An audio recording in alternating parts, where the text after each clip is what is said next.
Day. Hope you're having a wonderful morning.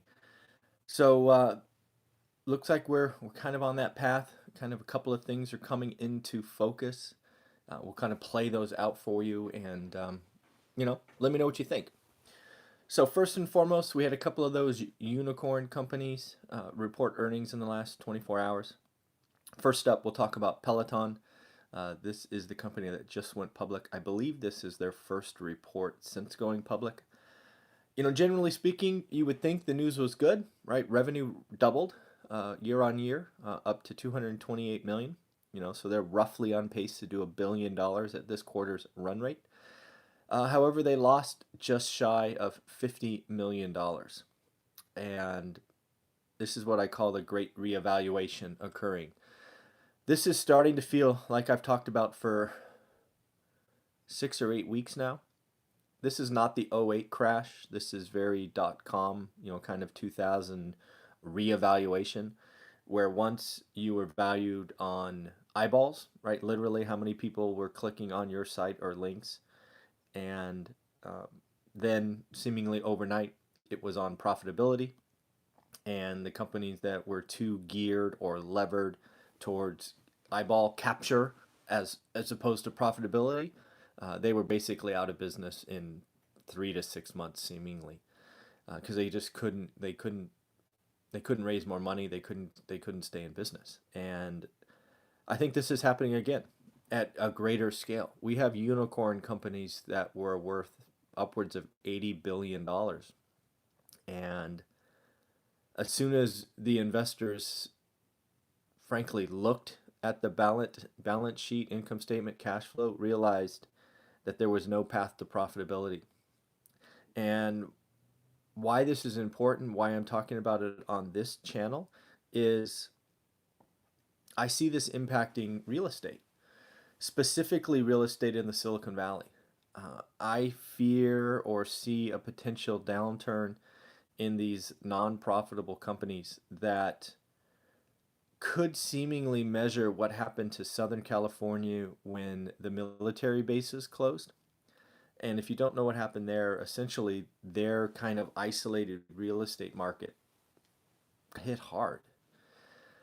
So if you play this out, right, a lot of people are buying Bay Area real estate because their companies, they're having liquidity events. They're having quarterly RSUs, they're having refreshes. Nobody can afford to live here on their base alone, right, which is their base salary.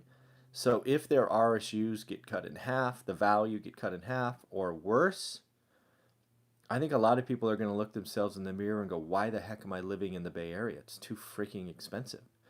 And, it's too much regulation. There's no middle class. There's not a lot of good reasons to live here unless you're getting paid ridiculous amounts of money.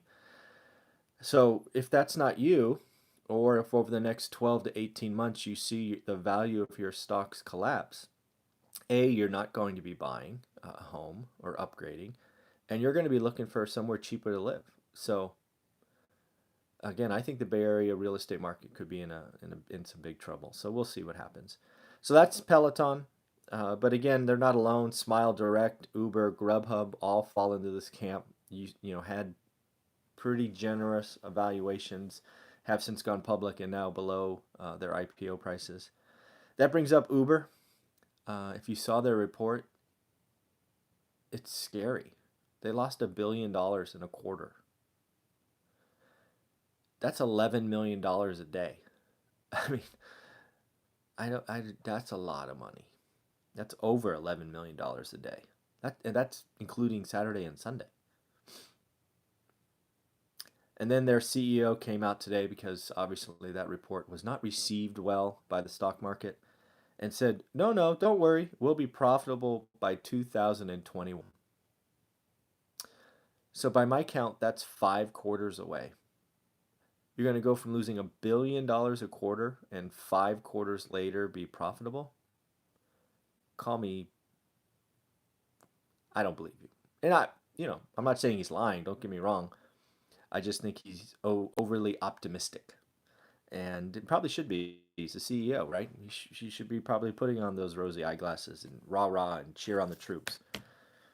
But man, going from losing $11 million a day to being profitable. We'll see. Another one that I thought was interesting, a headline I saw was OpenDoor. I think OpenDoor is doing some really, really creative things. This is kind of one of those, online we buy your houses thing, kind of competing with wholesalers and the like. What OpenDoor is doing is they're changing the game. They're signing partnerships with builders, which I think is genius. Because if you're a builder and you get somebody that wants to upgrade or buy your home, most of the time they have to sell a home first. So what OpenDoor is saying is, hey, Mr. and Mrs. Builder, why don't you recommend our services? We'll check out the asset that your seller wants to get rid of, and we'll offer them a number. And usually their offers are good for, I think, 30 days. But by partnering with a builder who has a long build out, they're willing to hold their offers for 9 months.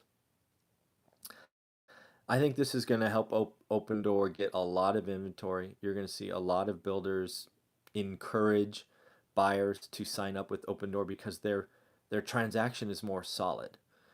I would even expect some builders to give discounts to use OpenDoor, right? Hey, if you use OpenDoor to buy your property, we'll give you a brand new granite countertops, or we'll give you, a $2,000 allowance for furniture. I don't know, but I think OpenDoor is doing some wonderful things, really changing the game, and I frankly expect others to follow them as quickly as possible. Right?